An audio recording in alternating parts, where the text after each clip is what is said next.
Hi everyone. So before we really start to talk about the performance of Landsknecht Emporium Gottfried's, we thought it would be good to first set a baseline. So we all have a common understanding of certain terms we commonly use in fencing when talking about swords and also just fencing in general.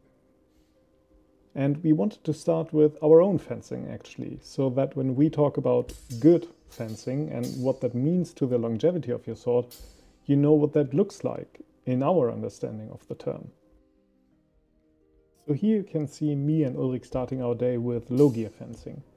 Intensity is comparatively low because we only wear a mask, throat and groin protection and gloves. Generally when we do this we start slower and then slowly up the speed to a point we feel comfortable with, checking in with each other from time to time to see if that is still the case. As with everything, communication is key. We try to take a playful approach to our fencing.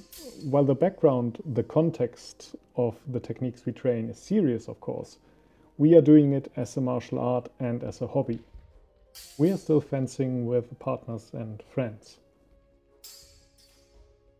So, we're basically playing with each other and having fun in fencing. Yes, we do want to hit each other, but we don't keep score or try to hit at any cost. Also, we usually try to focus on technical fencing in this kind of playing with each other because it's a great mode to try and or test certain things in fencing and to get an understanding on how different things work in a non-compliant environment while still having enough room to not worry about small errors too much. On top of that, it is actually proven that people, if not all living beings, learn best when stress is lower. You will have better results in your training when you are relaxed and even are having fun. Playing is learning. A less intense environment makes it easier to actually use and apply techniques or items of the sources, because high intensity usually gets you into survival mode, which most likely gets you down to your most basic training. It's useful to do that to learn dealing with high pressure situations and for pressure testing, of course, but it's not useful to only do that. Enkamp did a great video on this topic and how a lot of MMA and UFC fighters rarely do high intensity sparring in their training. We will link you the video below if you're interested in giving it a watch. Though we do not explicitly limit our techniques, it is probably fair to say that we thrust less in this mode, because even with the thickened tips that the Gottfrieds have, the point of contact is still rather small, and it can be a little uncomfortable if you just wear a shirt. When we switch to more gear, you will see that our intention and speed increases, of course.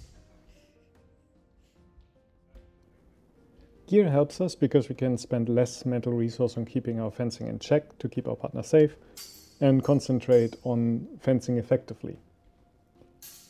Even with gear on though, control is key. Things only need to go wrong once after all. We do not only do this for safety reasons though, rather we try to take a realistic approach to fencing. Basically, we treat our swords as sharp and keep a mindset of wanting both our health and our swords to survive the engagement intact-ish. In the end, we need both us and our swords to be able to fight another day. That means we do not cut or thrust with the maximum amount of force we can muster, but rather with enough force to cut or penetrate. That is something we try to get a feel for with sharps, test cutting. If you had a chance to do that, you know it can be surprisingly easy to cause cuts that would maim another person. Sharp blades are force multipliers. They are made the way they are to make causing harm easy.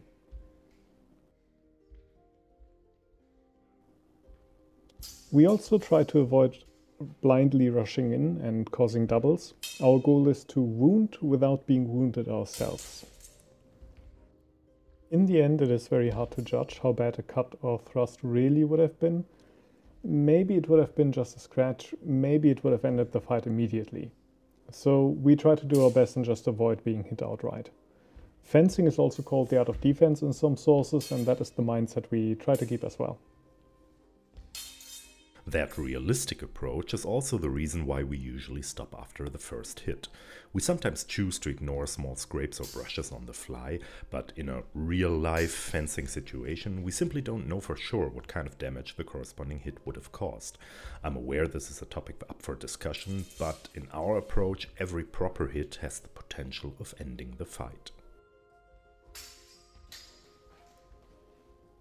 Doubles cannot always be avoided, of course. Sometimes both just end up having similar ideas, but we generally take this as a sign that at least one of us should probably have acted with more self-preservation. We think that is how one should fence, at least in a one-to-one situation. After all, if you always go at 100% speed, you have no potential left to draw upon when you need it, and you also cannot probably conserve your energy, which is very important in fencing.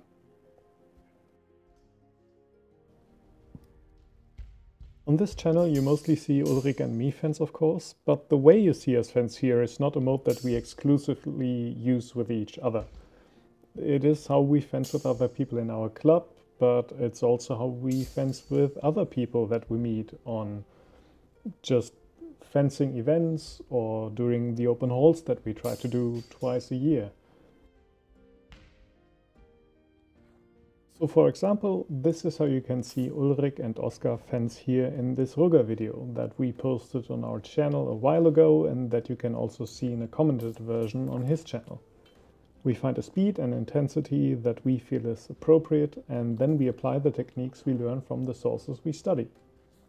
Always keeping in mind that we would not be wearing armor and the swords we would use would be sharp, and any real contact could potentially be fatal or at least stop the fight. As you can see, Oskar and me are fencing with a bit more intensity, but it was still a friendly bout and also left enough room for both of us to put focus on technical fencing, and most importantly, still having fun with each other. Now, everyone who knows Oskar knows he's a great fencer and also quite successful in tournaments, but in our approach we don't set tournament fencing as the measure for everything, and neither did Oskar and me in this bout. We talked about how we wanted to approach this beforehand and found the idea charming on how a possible Messer fight between two peasants 500 years ago could have looked. And for me also, as Peter explained before, this approach on a more realistic way of fencing makes what historical fencing is for us. But in the end, no one can know for sure, all we can do is interpret. We hope we could give you a good impression on how we approach our fencing in general, so you also know what our angle will be for giving you our opinions on the items we got from Landsknecht Emporium. Thank you for watching, and see you next time.